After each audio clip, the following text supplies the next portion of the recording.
Pro mě v podstatě nevěra je až takový ten samotný akt vlastně, kdy spolu prostě vlezou do postele. Každý máme ty hranice jinde, jo? A blbě se i říká to, když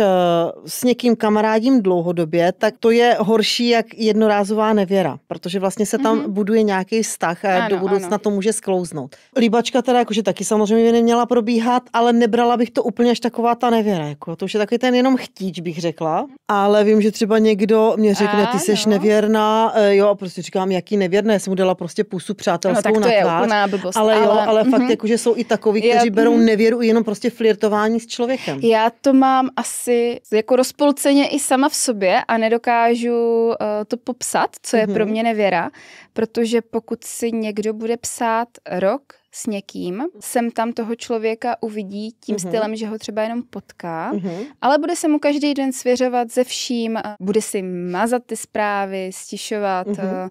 posílat, já nevím, pusinky a tak dále, tak pro mě je to 100krát horší, než když se spolu někde někdo vyspí na diskotéce a neznají ani svoje jména.